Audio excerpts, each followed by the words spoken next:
Look, I didn't overpromise, but I have probably outperformed what anybody thought would happen. The fact of the matter is that we're in a situation where we have made enormous progress. All right, pretty unbelievable stuff right there. Welcome back into Wake Up America. I'm Rob Finnerty. That was President Joe Biden giving himself a pat on the back yesterday. He did so for more than almost 2 hours as he marked his first year as president. Despite a 33% approval rating, the president never mentioned crime, never mentioned the border. He mentioned education just briefly. He spoke for just under 2 hours. Joining us now for more is Wisconsin Congressman Scott Fitzgerald. Congressman, great to have you on the show. Good morning.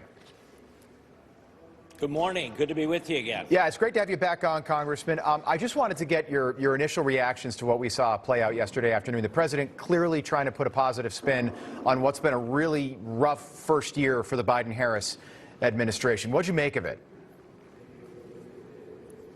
I mean, what I heard yesterday, and I watched almost the whole thing, it was a complete mismatch from what I heard standing out on the scaffolding a year ago, where he was going to be uniter and he was going to fix COVID, and they were going to do all these grand things, and suddenly it's a complete failed administration, and yet they continue to kind of play this game, especially with the media, who is clearly on his side.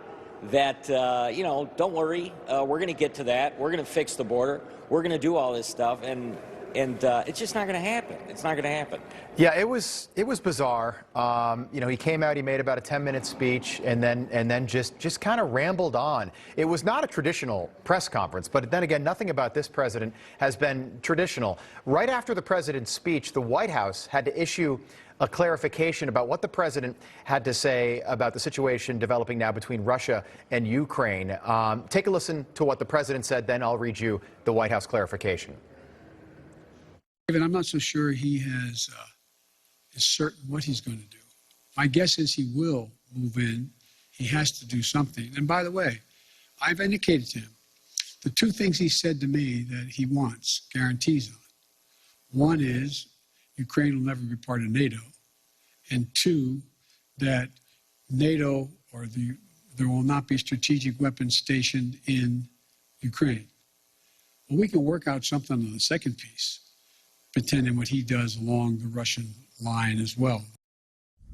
So the president of the United States said he literally expects something to happen. He expects a minor incursion. Ukrainian officials were up in arms yesterday. The White House was then forced to issue a clarification last night after the president said that. That clarification said President Biden has been clear with the Russian president. If any Russian military forces move across the Ukrainian border, it will be met with a swift, severe, and united response from the U.S.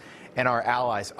Congressman, the president basically gave Vladimir Putin the green light to start a war yesterday afternoon. What'd you make of that? Yeah, I mean, we're getting frequent updates as a member of Congress on kind of how things are developing over there. I mean, my biggest worry, especially yesterday, was, when Joe Biden was one of 100 U.S. senators, he could kind of shoot from the hip and say stuff publicly that he, wouldn't be held accountable for. But this is a whole different deal. We've got 5 hotspots right now throughout the globe that are ready to just, completely go up in flames.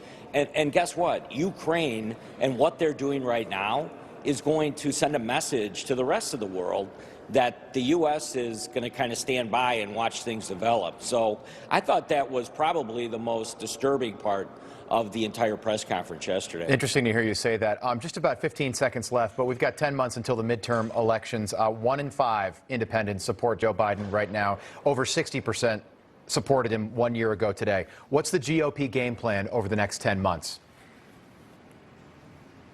To continue to double down on the idea that this is a failed administration, and that those that support him in the House and the Senate are on the same track as the president, and we want to turn this thing around. I mean, that's what we talk about in the GOP conference, is making sure that we're able to get the message out that we want to stop the bad things that are happening and turn this country around and get back to the freedoms that we know should be available to Americans. All right. Congressman Scott Fitzgerald from Wisconsin, we appreciate it. Good to see you again. Thank you.